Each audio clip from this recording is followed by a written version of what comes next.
And now, a tale well calculated to keep you in suspense.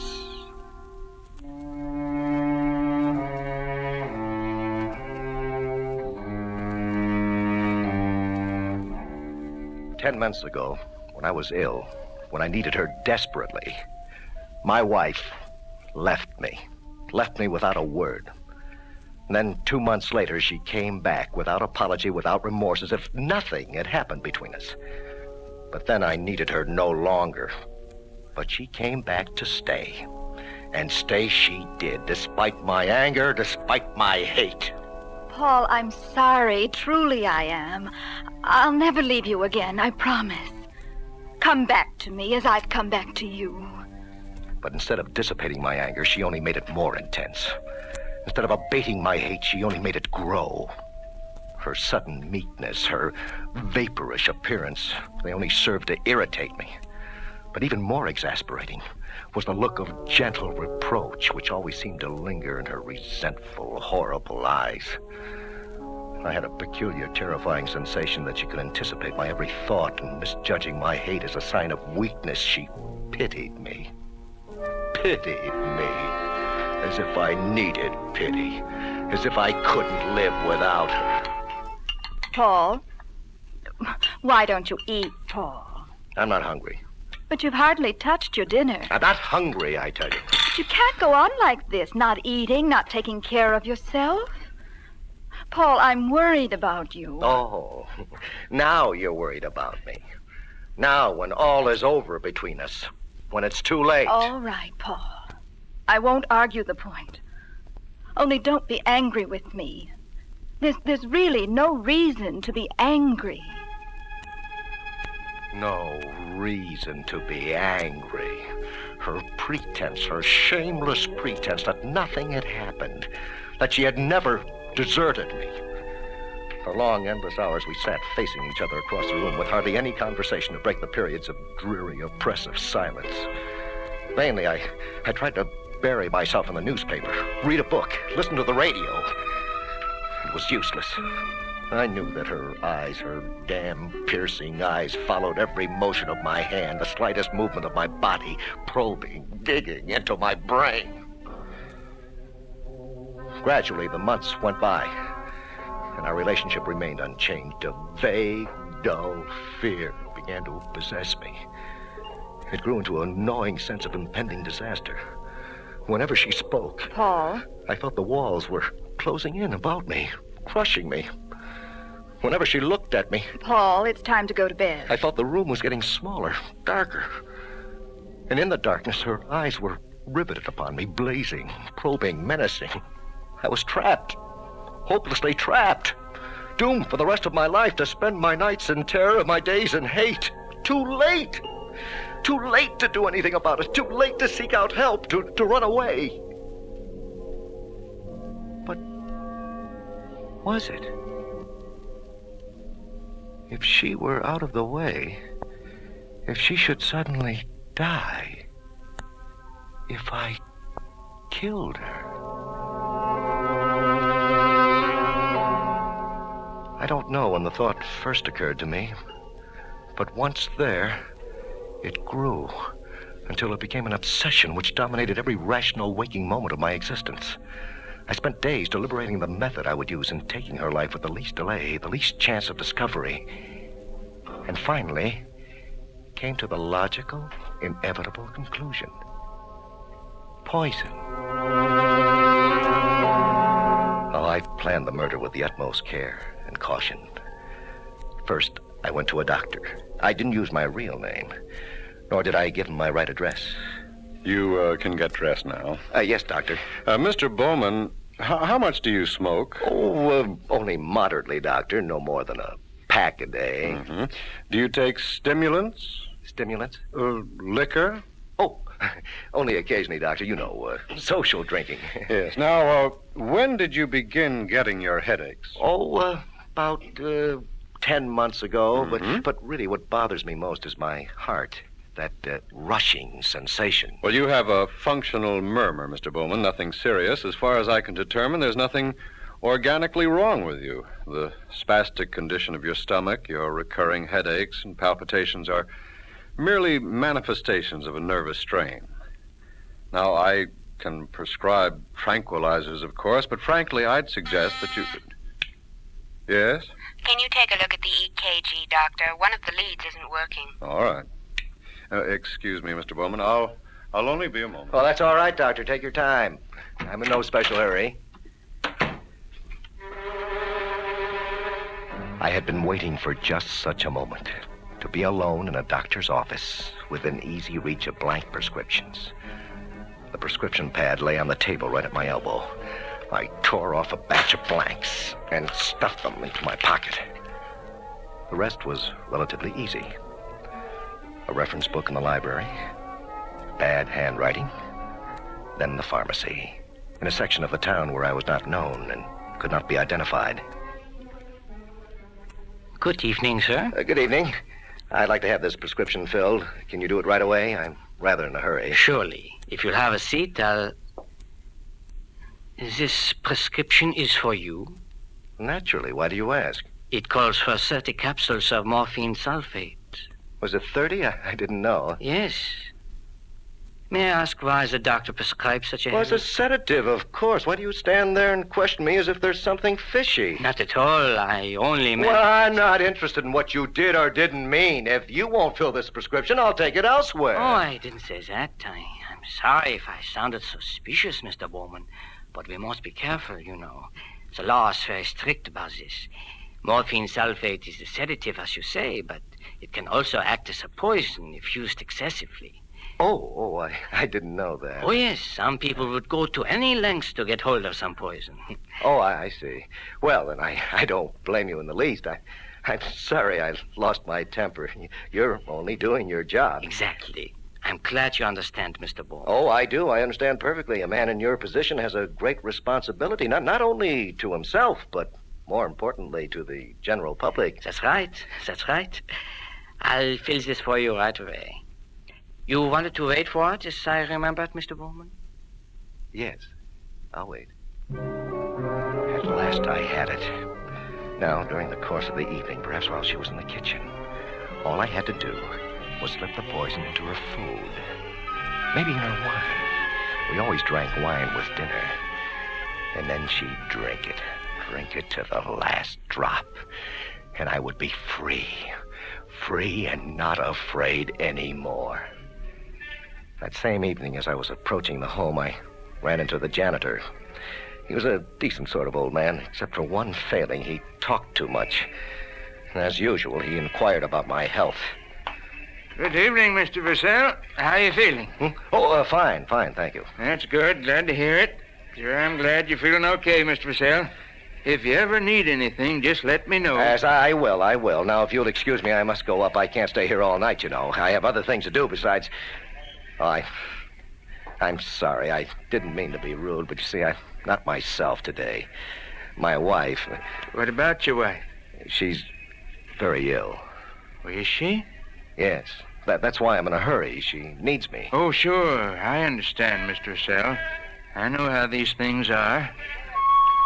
I could feel the pulsations of my heart in every fiber of my body as I climbed the 3 flights of stairs to our apartment on the top floor.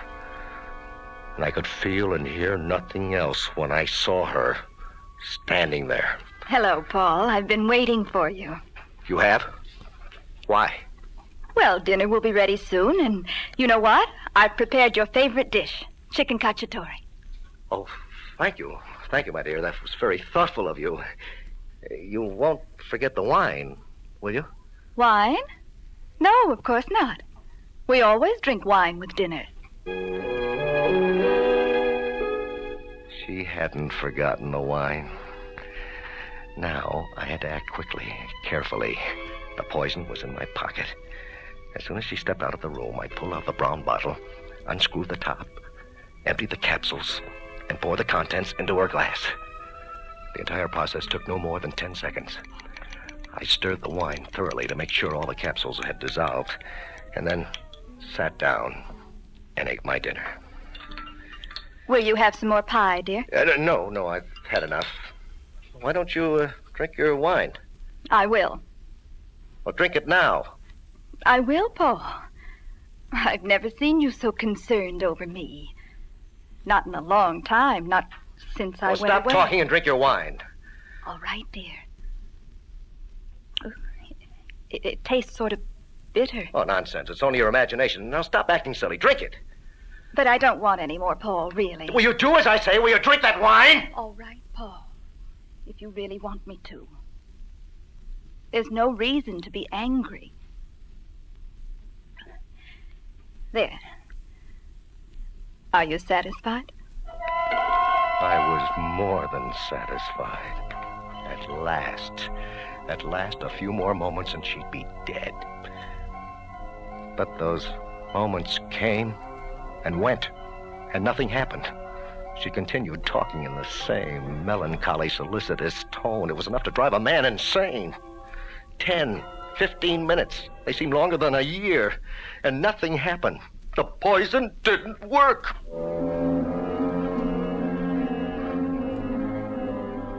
All night as she lay by my side, I listened to her breathing, monotonous, regular, undisturbed. I couldn't sleep. There was a dull ringing in my ears. Why? Why hadn't the poison worked? Suddenly, my flesh began to creep. I was paralyzed with fear. In her sleep, she had clutched my arm. Clutched it with all her might, both her hands locked together, her fingers pressing into my flesh. Try as I might, I couldn't break her grip. And for the remainder of the night, I had to remain thus chained to a creature I both feared and loathed.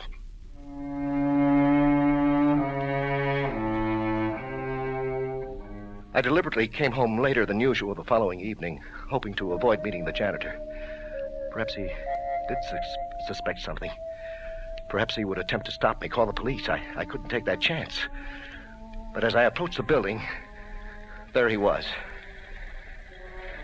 How are you feeling this evening, Mr. Vercel? Oh, fine. That's good. Sure is terrible weather. I'd be careful on a day like this. If I was you, I'd take me a hot bath and go right to bed. I'll do that. Fool. His sudden concern over me made me furious. He was not only a fool, he was absolutely mad and cunning. But I was calm, determined not to be trapped. I dismissed him as quickly as I could. Once upstairs, I followed the identical procedure of the previous evening. Again, she drank the poison. And again, the poison did not work. Paul, you're hurting me. What are you doing? I must know. Are you sure you feel nothing? Yes. Should I? No weakness, no dizziness? No. No numbness in the fingers? No. No shortness of breath? No. Not even sleepy, tired? No, Paul, no. I've told you 100 times. Why do you ask? What do you want to know? It can't be. It is impossible. Where am I failed? The following night, I filled her glass with poison. And the next night, I gave her still more. I gave her doses large enough to kill 100 people. I experimented with different, more deadly poisons, mixing strychnine sulfate, arsenic trioxide, opium, and Fowler solution in tremendous quantities. She drank dose after dose. I followed her around the room, watching for the tiniest symptoms. The results were always negative. The poison just did not work. This constant frustration of my plan began to undermine my health. My nerves were completely shattered. I had several dizzy spells that week, and a sharp, stabbing pain in the region of my heart frequently left me weak and helpless. It was on the 7th day that I had a slight stroke. It happened suddenly as I was watching her drink the 7th glass of poison. 50 grains, and still survive. Oh, Paul, darling, you must have fainted. No, don't pull your hands away, please. Let me massage them. No, I'm all right. Leave me alone. You're sick, Paul. I told you should see a doctor. No. Let me up. I'll help you. Give me your arm. No, I can manage all by myself. You must do something. I've never seen you looking like this. I'll be all right. Don't you touch me. Why do you hate me so? What have I ever done to you? What have you ever done to me? As if you didn't know. As if you didn't know. The next day, I walked with difficulty. My prescription blanks were all used up, but I was comforted by one thought. Upstairs, in my trunk, I had hidden the largest, most lethal dose of all. It had to work. I was determined that it should. Good evening, Mr. Vercel. I thought you'd never come home. I've been waiting for you for over an hour. Why? I have a message for you. Message? The police were here looking for you. Police? Yeah, they wanted to question you. So the police were after me. There could be only one reason. My prescription blanks had been traced. This then was to be my last chance, my last opportunity to finish what I had started. Drink your wine. Drink it, I say. But it's bitter, Paul. I don't know why it should be, but all week the wine has tasted bitter. It's only your imagination. Drink it. Finish it. I can't, Paul. I simply can't. I've had enough. Please. For the last time, will you do as I say, will you? Paul, you're hurting me. She drank it. The eighth, the last, the largest dose. She drained the glass and smiled in her usual furtive manner and remained alive. I feel fine. I don't understand, Paul. Why do you keep asking me all the time? And always after I've finished drinking my wine? My head was pounding. I couldn't control my thoughts. Perhaps I've been deluding myself all along. Perhaps it wasn't poison at all that I've been feeding her. Perhaps the druggists, all the druggists, had suspected my motive and substituted some harmless ingredients and then notified the police. They'd all questioned me closely about the prescriptions. That would explain it. All those drugs were harmless. That would be the only logical explanation. I was determined to find out. I had to know. In my fury and desperation, I did not stop to consider the consequences. I poured 5 grains into a glass and then swallowed the contents. For a while, I felt no symptoms, and I had a mixed sensation of disappointment and relief. But suddenly, my throat was tight and spastic. I was bathed in cold sweat. My vision was blurred. I knew that I was dying. The irony of the situation nearly drove me insane. She, whom I had attempted to kill, was still alive, and I was going to die. No, I won't let her live. It's still not too late. If I can just crawl to the kitchen, the axe behind the stove, one well-aimed blow. It took a great deal of pain and effort, but at last I had it. It was heavy and sharp. Slowly, trying not to breathe, I crept behind her, closer, until I came within striking distance. Now I would even the score. I would die in peace, knowing that she too was dead. I lifted the axe and brought it crashing down upon her head.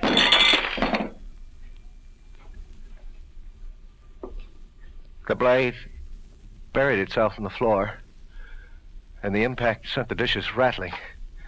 And then a dull, ghastly silence. I was too weak to rise. She's dead, I thought. At long last, she's dead. My relief was momentary. As I opened my eyes for the last time, I saw her standing over me, her face distorted, her body rigid, tense, and unscathed. And as I lay there, dying, her eyes, her resentful, horrible eyes, were probing, searching, reproaching. I'm sorry for you, Paul. Very sorry. But perhaps it's better this way. If you must know, this is what I really wanted you to do all along. I planned it this way from the beginning. You know that now, don't you, Paul? You know that now, don't you? That's it, officer. Up ahead, apartment 3B. Okay.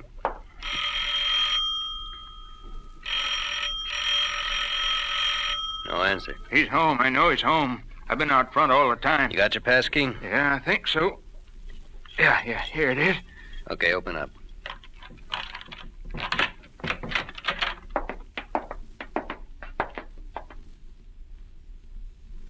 Is that Vercel? Yeah, that's him. I guess we got here too late. I was afraid he was up to something like that. You think it was poison? Can't tell till the medical examiner gets here.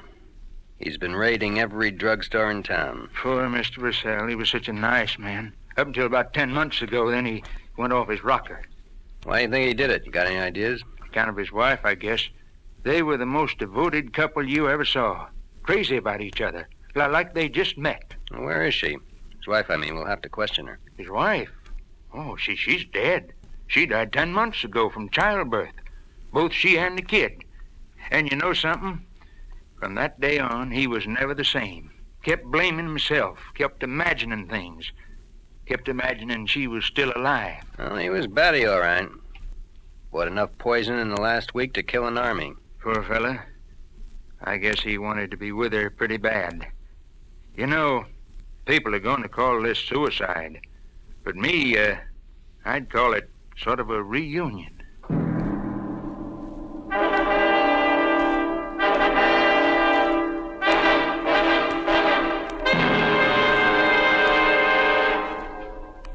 Suspense. You've been listening to Till Death Do Us Part, starring Sam Gray and written especially for Suspense by Ben Kagan. Suspense is produced and directed by Bruno Zerato Jr., music supervision by Ethel Huber. Featured in tonight's story were Elaine Rost, Jim Bowles, Carl Frank, Herb Duncan, Bill Lipton, and Barbara Cassar.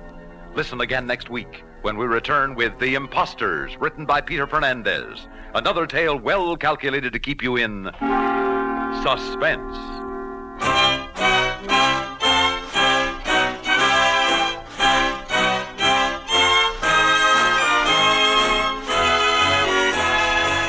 Suspense has come to you through the worldwide facilities of the United States Armed Forces Radio and Television Service.